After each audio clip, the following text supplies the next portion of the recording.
सिद्धेभ्यो नमो नमः सत्तुहितं कराय वीराय भव्याम्बुजभास्कराय अनन्तलोकाय सुरार्चिताय देवादिदेवाय नमो जिनाय देवादिदेवाय नमो जिनाय।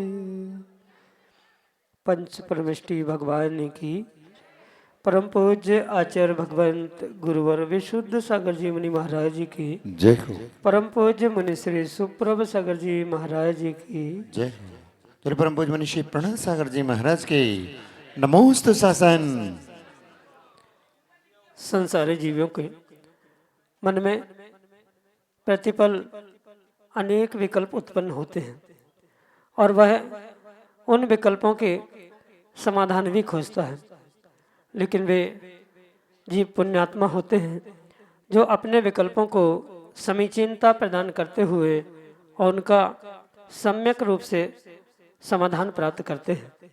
परम पूज्य आचार्य भगवंत गुरुवर विशुद्ध सागर जी महाराज के मंगल सुभाषित से परम पूज्य मुनि श्री सुप्रभ सागर जी महाराज ने हमें वह अनूठी विधा प्रदान की है जिसके माध्यम से हम अपने मन के विकल्प को परम पूज्य मुनि श्री तक पहुंचा करके उसका आगम के परिप्रेक्ष्य में सम्यक समाधान प्राप्त करते हैं। आप भी जुड़ सकते हैं और अपना समीचीन विकल्प भेज करके परम पूज्य मुनि श्री से सम्यक समाधान प्राप्त कर सकते हैं। प्रारंभ करते हैं आज का सम्यक समाधान और आज के पहले विकल्प के लिए डॉक्टर मगन जैन, श्रीमती चंदा जैन, आष्टा मध्य प्रदेश से महाराज श्री के चरणों में बारंबार नमोस्तु करते हुए अपना प्रश्न रख रहे हैं कि महाराज जी करण किसे कहते हैं। आगम में अशुभ योग रूप क्रिया को दूर करना करण कहलाता है, वही आत्मा के परिणाम को करण कहा। अस्तु सही किसे माने। हमारे समीचीन विकल्प का सम्यक समाधान करते हुए हमारा मार्गदर्शन करने की अनुकंपा करें। नमोस्तु महाराज जी, नमोस्तु। ओम नमः सिद्धम। परम पूज्य आचार्य भगवान गुरुवर विशुद्ध सागर जी महाराज की परम पूज्य मुनि श्री सुप्रभ सागर जी महाराज जी की जय हो।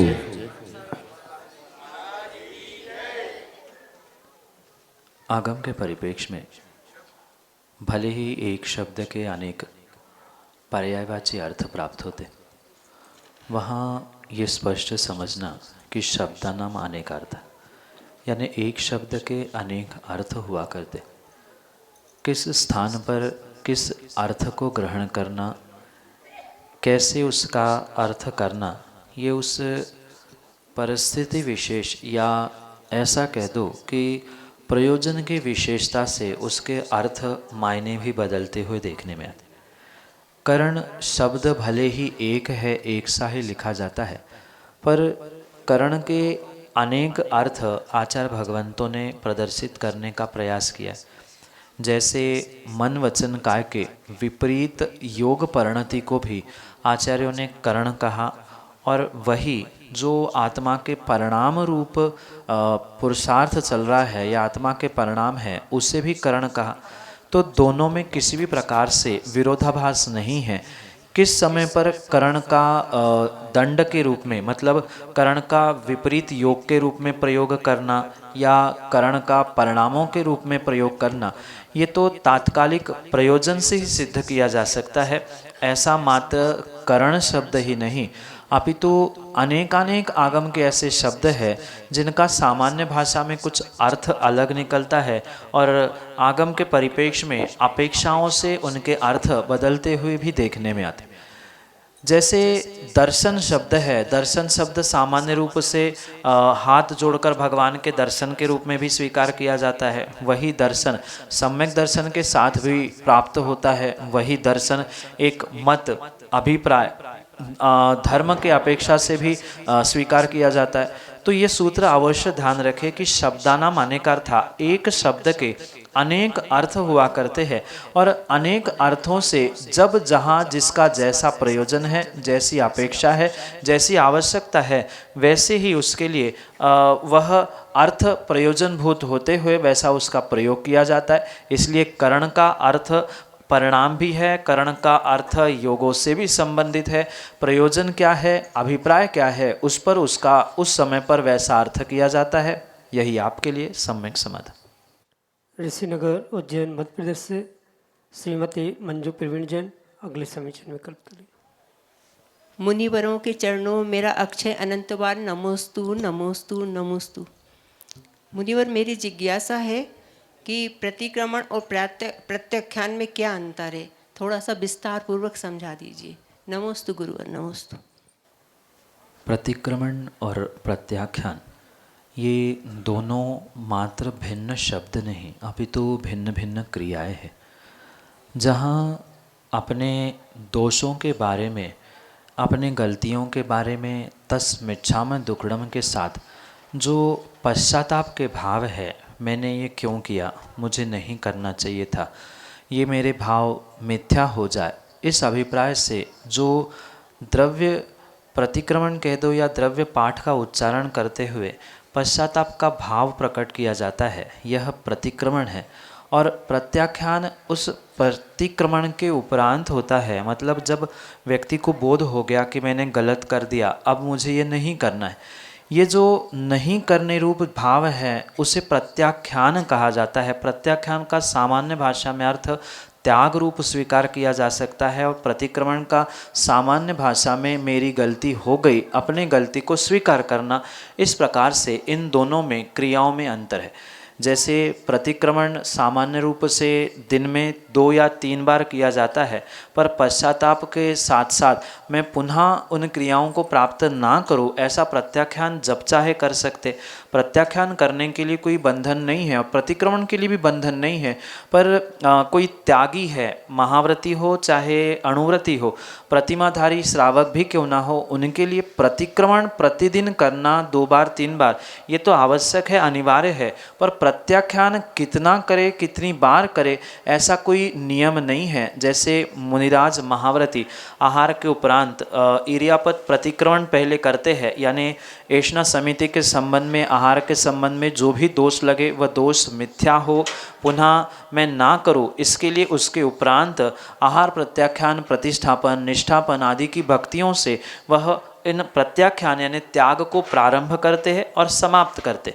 आहार के पहले उसका प्रतिष्ठापन मतलब प्रत्याख्यान शुरू जो किया था 23-24 घंटे के लिए, वह समाप्त करके आहार ग्रहण करते हैं और पुनः आहार के बाद उसका प्रत्याख्यान प्रतिष्ठापन करते हुए पुनः अगले दिन तक भोजन का त्याग करते हैं। मात्र भोजन के ही विषय में नहीं, अन्य सभी विषयों में वह प्रतिदिन प्रति समय प्रत्याख्यान करते हैं। श्रावकों के लिए अनिवार्यता नहीं है, पर मुनिराज प्रतिक्रमण मतलब बीते हुए दोषों को पश्चाताप भावों से मैंने गलत किया, यह मेरे दोष मिथ्या हो, मेरे दोष छूट जाए, इस भावना से प्रतिक्रमण होता है और इन दोषों को मैं पुनः रिपीट ना करूं, पुनः मैं इनको नहीं करूंगा, इन भावों से किया गया त्याग प्रत्याख्यान के रूप में स्वीकार किया जाता है। यही आपके लिए सम्यक समाधान। अनीता जैन लक्ष्मीनगर उज्जैन मध्य प्रदेश से अगले समीचीन विकल्प के लिए। मेरे आराध्य सुप्रभ सागर और प्रणव सागर जी दोनों गुरुवर के चरणों में अनंतों बार नमोस्तु नमोस्तु नमोस्तु। गुरुदेव, मेरा प्रश्न है कि जो गुरु आपके मन में बसे हैं और आप उनको सपने में देखते हो और अगले ही दिन आपके साक्षात दर्शन हो जाते हैं, इसका क्या प्रतिफल है? और मतलब ये ऐसी कौन सी भावों की विशुद्धि बनती है उनके अगले ही दिन आपके दर्शन हो जाते गुरुदेव? भावना भवनाशिनी और भावना भववर्धिनी, ऐसा आचार्य भगवंतों ने कहा है कि जीव की, व्यक्ति की जैसी भावना होती है, बिल्कुल वैसा ही कार्य उसके जीवन में, उसके प्रत्येक पुरुषार्थ में उसे फलीभूत होते हुए देखने में आता। जैसे कोई व्यक्ति स्वप्न आदि देखता है, स्वप्न के साथ भी आचार्यों ने ये कहा है कि स्वप्न देखते समय जीव जिन भावों के साथ निद्रा को प्राप्त होता है, मतलब सोता है, उन्हीं भावों में से, उन्हीं क्रियाओं से संलग्न कुछ न कुछ स्वप्नों को वह निद्रा में स्वप्न देखने का पुरुषार्थ करता है, या ऐसा कह दो कि जो भावनाओं से ओतप्रोत होकर भरकर जीव सोता है वही स्वप्न उन्हें सोते हुए भी देखते हैं। क्योंकि जो कार्य जीते जी या मतलब आंखें खुली है तब देख नहीं पाता, कर नहीं पाता, उन्हीं भावनाओं के साथ जब प्रबल भावना साथ लेकर व्यक्ति सोता है, चाहे पुण्य की हो चाहे पाप की हो, जैसे जिसके भाव होते हैं वैसे भावों के साथ वह सोता है, तो वह स्वप्न में भी देखता है। और वह स्वप्न कब कहाँ कितने प्रबल भावों से विशुद्धि से देखा है, उसकी तिथि वार समय नक्षत्र आदि सब कुछ देखने पर ये भी प्रतिफलित होते हुए देखने में आता है कि जो स्वप्न में उस व्यक्ति ने देखा है बिल्कुल वैसा का वैसा ही हूबहू उसके जीवन में घटित होते हुए देखता है। क्योंकि कई बार हर जीव ने यह अनुभव किया होगा कि कई बार ऐसा होता है कि किसी एक स्थान विशेष में वह कभी जीवन में पहुंचता नहीं है, पर फिर भी उसे पहुंचने पर ऐसा लगता है शायद मैं कहीं आया था क्या, या पहले कहीं इनसे मिला हूं क्या, इस स्थान के पास मैं कहीं परिचित हूं। ऐसा इसीलिए होता है कि कहीं ना कहीं पूर्व में उसने स्वप्न में या कुछ ऐसी भावनाओं से उस स्थान से उस व्यक्ति से जुड़ने का उसने जो प्रयास किया, पुरुषार्थ किया है, वह समय पाकर पुण्य के उदय से और भावनाओं की तीव्रता और विशुद्धि के कारण से बहुत सहजता से बहुत अल्प समय में ही प्रतिफलित होते हुए देखने में आते हैं। और ऐसा ही कुछ गुरु शिष्य का नाता होता है कि जिसने वास्तव में अपने हृदय के अतल गहराइयों से अपने गुरु को गुरु माना है, गुरु का शिष्यत्व प्राप्त किया है, वह जीते जागते ही नहीं, उठते बैठते ही नहीं, सोते सपने में भी गुरु के दर्शन को प्राप्त कर लेता है। यही आपके लिए सम्यक समझ। श्रीमती सारिका जैन, भोपाल मध्य प्रदेश से अगले समीक्षण में। गुरुवर नमोस्तु नमोस्तु। गुरुवर मेरा प्रश्न यह है, व्यवहार जगत में देखा जाता है कि जो उम्र में अधिक होते हैं वो लोग अपने छोटों के पैर पड़ते हैं। जैसे माता पिता अपनी पुत्री दामाद के पैर छूते हैं, और बड़े भाई बहन अपनी बहन के, बड़े भाई और भाभी अपनी बहन के पैर छूते हैं।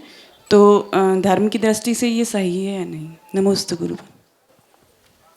माता पिता या किसी व्यक्ति विशेष के चरण स्पर्श करना, चरण छूना, ये एक अभिवादन की व्यवस्था है जिसे लोक व्यवहार की अपेक्षा से स्वीकार किया जाता।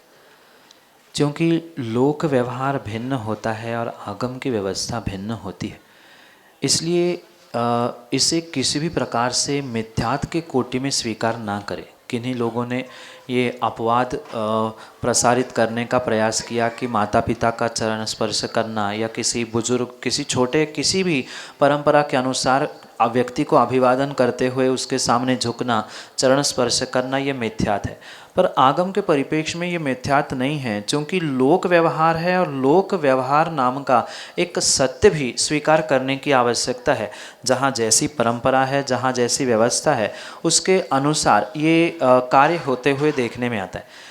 सर्वत्र सामान्य रूप से बड़े व्यक्ति के प्रति अभिवादन के रूप में उनके चरण स्पर्श करना ये तो देखने में आता ही आता है, पर कुछ विशेष प्रांतों में, कुछ विशेष स्थानों में ये भी व्यवस्था देखने में आती है कि जो घर की बेटी है उसका चरण स्पर्श करते हुए माता पिता, भैया भाभी आदि भी देखने में आते हैं। पर ये ध्यान रखना, मैं ये मात्र एक सामाजिक लोक व्यवहार की तात्कालिक और किसी प्रांत विशेष की व्यवस्था है। आप अगर दक्षिण भारत जाओ तो वहाँ दक्षिण भारत में ये व्यवस्था नहीं दिखती। जैसे यहाँ उत्तर भारत या मध्य भारत में पिता का नाम सबसे पहले लिखा जाता है, फिर बेटे का नाम लिया जाता है। तो दक्षिण भारत में कर्नाटक के तरफ आप जाओ तो वहाँ माँ का नाम मुख्यतः से प्रयोग में लिया जाता है, माँ और मामा को बहुत महत्व दिया जाता है। तो ये मात्र लोक व्यवहार की व्यवस्था है, इसमें किसी भी प्रकार से मिथ्यात्व नहीं है, दोष नहीं है। एक बेटी को सम्मानजनक रूप देने के लिए, मतलब बेटी एक दूसरे का धन है, उसकी सुरक्षा माता पिता भैया भाभी कर रहे हैं, दूसरे को सौंपना है, इस अपेक्षा से उस बेटी का चरण स्पर्श करते हुए उसे बहुमान सम्मान देने का प्रयास किया जाता है। ये मात्र और मात्र लोक व्यवहार की सामाजिक प्रांतीय व्यवस्था होने से उसे आगम के परिप्रेक्ष्य में हम झूठा, मिथ्या आदि बिल्कुल भी सिद्ध नहीं कर सकते, क्योंकि लोक व्यवहार भी आगम में सत्य कहा है। जहाँ जो लोक व्यवहार में सिद्ध होता है, क्रियाएं की जाती है, उसे मात्र लोक व्यवहार मानकर ही स्वीकार किया जाए, आगम के परिप्रेक्ष्य में नहीं। यही आपके लिए सम्यक समाधान।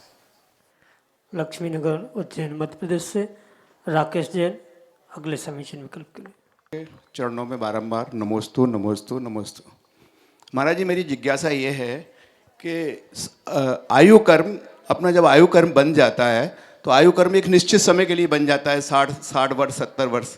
तो आयु कर्म के जो निषेक हैं, या आयु कर्म के निषेक की जो उदीर्णा होती है, तो द्रव क्षेत्र काल भाव के अनुसार क्या उसमें परिवर्तन होता है? और अगर उसमें परिवर्तन होता है तो फिर आयु कर्म जो अपन कहते हैं फिक्स समय के लिए बंधा है, तो फिर उसमें कम ज़्यादा कैसे होता है? और आयु कर्म जो बनता है वर्ष के हिसाब से बनता है या निषेक के हिसाब से? तो थोड़ा इसमें अलग अलग सुनने में पढ़ने में आया था, तो कृपया मेरा इसको समाधान करें। नमोस्तु महाराज। आयु कर्म या अन्य किसी भी कर्म को आप जैसा 50, 60, 70, 80 साल का गणित नहीं आता। उसके पास तो जैसा पुद्गल का द्रव्य संचय जीव अपने मन वचन काय से प्राप्त करता है, वह प्राप्त होता है, जिसे आयु कर्म के निमित्त से निषेकों के रूप से स्वीकार किया जाता है। वह जीव उन निषेकों को जो उसे प्राप्त कर रहा है, वो कितने दिनों में भोगेगा, कितने वर्ष तक भोगेगा, क्या उसका पहले समाप्त कर लेगा, ये सब कुछ जीव अपने व्यक्तिगत पुरुषार्थ से ही तय करता है। ऐसा आवश्यक नहीं है कि जितने निषेक आपने प्राप्त किए हैं उतने ही निषेक दूसरा व्यक्ति उतने ही वर्षों में भोग ले, ये आवश्यक नहीं है। व्यक्ति का अपना निजी पुरुषार्थ, उसके संक्लेश परिणाम, उसके विशुद्ध परिणाम, इस पर यह निर्भर करता है कि वह आयु के निषेक कितने दिनों में, कितने वर्षों में, कितने मिनटों में, किस प्रकार से खिरने वाले। क्योंकि सभी का द्रव्य एक समान होने पर भी वह निषेक खिरने के लिए जैसे मन वचन काय का पुरुषार्थ जीव उस आयु को भोगते समय करता है, क्योंकि आयु तो मात्र भुज्यमान होती है कि आने वाले समय की, मतलब अगली पर्याय की बंधने पर होती है। उसमें परस्पर में भी किसी प्रकार सा संक्रमण, उत्कर्षण, अपकर्षण आदि नहीं देखने जाता। पर उदीर्णा जब होती है, जैसे आपने कदली घात मरण के विषय में समझा होगा, कदली घात मरण के समय में भी जब जीव अंतिम समय में, मतलब माना कि उसकी 60 वर्ष की आयु थी और 50 साल के वर्ष में कुछ एक्सीडेंट हो गया या कुछ जो निमित्त बताया है ऐसे उसने प्राप्त कर ली, तो वहाँ जो 10 वर्ष का आयु के निषेकों का द्रव्य आत्मा में था, जीव के पास था, वह अचानक कुछ दुर्घटना घटने से वह इकट्ठा एक साथ ही अंतर मुहूर्त में समाप्त हो जाता है और उसकी आयु समाप्त हो जाती है, जिसे कदली घात मरण या असमय में होने वाला जो आगम के परिप्रेक्ष्य में मात्र कुछ विशेष जीवों को छोड़कर सामान्य जीवों में देखने में आने वाला जो मरण कदलीघात रूप स्वीकार किया गया है, वह उदीर्णा के ही रूप से ही स्वीकार किया जाता है। इसलिए कौन क्या कह रहा है, सबके अभिप्राय, सबका चिंतन भिन्न हो सकता है। तो ये पक्का निर्णय करे कि जो उदीर्णा से होने वाले, मतलब आयु की उदीर्णा जो हो रही है, वह मात्र निषेकों से ही होती है। बंधना भी, उसका छूटना भी, भोगना भी निषेकों से ही होता है। पर समझने के लिए, क्योंकि हम निषेक समझ नहीं पाते सामान्य परिभाषा में कि निषेक का वजन नहीं है, ना निषेक की कोई क्वांटिटी नहीं है, तो उसे वर्षों में प्रमाणित करते हुए कहा जाता है जो इतने वर्ष इतने की आयु थी, ये सब कुछ लिखा गया है इसलिए हम मानते हैं। पर वास्तविकता वह जो निषेक रूप द्रव्य प्राप्त करता है, उसे प्राप्त करते हुए, उसे भोगते हुए जब समय आता है, तब निमित्त मिलने पर कभी उदीर्णा रूप वह पहले ही उसको एक साथ नष्ट करता है। जैसे किसी मटके में पानी आपने देखा होगा, प्रतिदिन या प्रति समय थोड़ा बूंद बूंद करके मटका खाली होता है, पर कोई व्यक्ति ने पत्थर उस पर फेंक दिया तो अचानक मटका फूट गया, तो कुछ सेकंड, कुछ मिनटों में ही पूरा मटका घड़ा खाली हो गया। बिल्कुल ऐसे ही आयु के निषेकों का समझना चाहिए। जैसे निमित्त उपस्थित होते, अचानक वह कदली घात मरण होते हुए उसकी मृत्यु हो जाती है और अंतर मुहूर्त में पूरे आयु के निषेकों को भोग कर खिरा कर ही वह जीव अगले आयु को प्राप्त करता है। पिछले आयु के या वर्तमान आयु के कोई भी आयु के निषेक, मात्र आयु कर्म के निषेक वह आगे कैरी फॉरवर्ड नहीं करता। वर्तमान में ही भोग कर, वर्तमान में ही खिरा कर, समाप्त करके ही अगले आयु को प्राप्त करता है। क्योंकि अगली अगर देव आयु मिली है तो मनुष्य आयु वहाँ पर क्या करेगी, इसलिए यही का यही पर वह समाप्त करके चाहे भोग ले, चाहे खिरा ले, चाहे उसकी उदीर्ण रूप नष्ट करते हुए ही वह अगली पर्याय को प्राप्त होता है। क्योंकि समय अल्प है, इतना ही विस्तार हो पाएगा। अन्य और विस्तार से आप करणानी योग आदि ग्रंथों से समझ सकते हैं। यही आपके लिए सम्यक समाधान। अभिनंदन जैन, श्रीमती वसंती जैन, भोपाल मध्य प्रदेश से, जिन्हें इस जन्म में पंचकल्याणक में माता पिता बनने का सौभाग्य प्राप्त हुआ है। अगले समीचीन विकल्प के लिए मुनिद्वय को नमोस्तु नमोस्तु नमोस्तु। महाराज जी, मेरा प्रश्न ये है कि पुण्य की क्या परिभाषा है। जब हम किसी काम में सफल नहीं होते तो कहा जाता है कि आपका पुण्य अभी पतला है, इसे गाढ़ा करो। तो पुण्य को गाढ़ा करने के लिए हम क्या प्रयास करें, क्या प्रयत्न करें, जीवन में क्या परिवर्तन है। नमोस्तु महाराज। शुभा पुण्यस्य अशुभा पापस्य, इस प्रकार से सूत्र देते हुए भगवान उमा स्वामी कहते हैं कि जो शुभ है वह पुण्य है और जो अशुभ है वह पाप है। शुभ अनेक प्रकार का हो सकता है, अशुभ भी अनेक प्रकार का हो सकता है। मन से, वचन से, काय से, इन योगों से जो भी आपका शुभ कार्य हो रहा है वह पुण्य के निमित्त से स्वीकार किया जा सकता है। पुण्य को मात्र उदय के रूप में नहीं अपितु पुण्य को प्राप्त के रूप में, पुरुषार्थ के रूप में भी समझने की आवश्यकता है। जैसे बहुत सारे जीव यही सोचते हैं, यही कहते हैं कि पुण्य का उदय नहीं है इसलिए हम पुण्यात्मा नहीं हैं, आपका तीव्र पुण्योदय है सो आप पुण्यात्मा हैं। तो मात्र पुण्य के उदय से कोई पुण्यात्मा नहीं होता, अपितु पुण्य कार्य क्या कर रहा है उस पर भी उसकी पुण्याई निर्भर हो सकती है, उसके कार्य की सफलता भी उस पर निर्भर हो सकती है। कोई व्यक्ति ऐसा भी हो सकता है जो पिछले पर्यायों में, पिछले दिनों में उसने कुछ शुभ पुण्य नहीं किया, इसलिए वर्तमान में उसके लिए कुछ विशेष पुण्य कार्य फलीभूत होते हुए या पुण्य उदय में नहीं दिख रहा।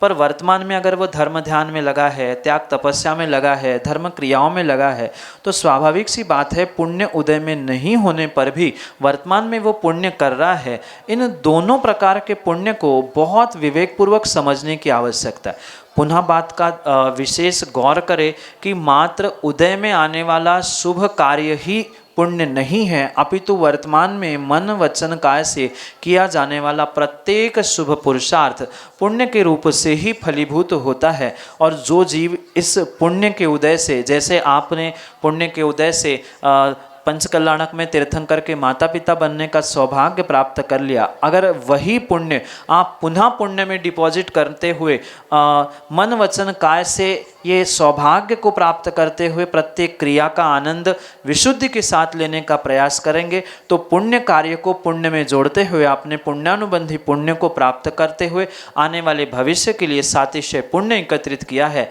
ऐसा निर्णय किया जा सकता है। मतलब उदय में आने वाला ही पुण्य नहीं, उदय के साथ वर्तमान का पुरुषार्थ भी पुण्य कहा जाता है। और पुण्य को गाढ़ा करने के लिए बाहर के कितने भी निमित्त उपलब्ध क्यों ना हो, जैसे जप तप त्याग दान तपस्या पूजा पाठ 6 आवश्यक, ये कितना ही बहिरंग पुरुषार्थ पुण्य को गाढ़ा करने के लिए निमित्त हो, ये तो चाहिए ही पड़ेंगे। पर इससे सबसे अधिक अगर पुण्य को गाढ़ा करने के लिए निमित्त आचार्य ने कहा है तो संक्लेश मुक्त मनसा, यानी जितने आप संक्लेशता से दूर रहेंगे, निर्विकल्पता की ओर बढ़ने का प्रयास करेंगे, उतनी उतनी विशेषता से आप अपने पुण्य को गाढ़ा करने का प्रयास कर सकते हैं। क्योंकि सबसे अधिक पुण्य पतला जीव अपने संक्लिष्टता से करता है, जितना पाप जितना अशुभ वह वचन और काय से नहीं करता, उससे कई अधिक गुना वह मन के संक्लेश परिणामों से अपने पुण्य को पतला करता है। इसलिए असंक्लेश भाव से, भावों की विशुद्धि से नियम से पुण्य सबसे अधिक गाढ़ा हो सकता है। यही आपके लिए सम्यक समाधान। श्रीमती राजकुमारी जैन, उज्जैन मध्य प्रदेश से, अगले समीचीन विकल्प करें। मुनियों को मेरा नमस्तु नमस्तु नमस्तु। प्रभु, मेरा प्रश्न ये है कि हम सामायिक करते हैं तो कर्मों का क्षय होता है, तो वो 48 मिनट में ही होना चाहिए, जरूरी है क्या? माँ, कर्मों का क्षय एक सामायिक के 48 मिनट में नहीं होता। ऐसे कई 48 मिनट का समय आपको अपने आप को देना होगा, तभी जाके कर्मों का क्षय होना संभव।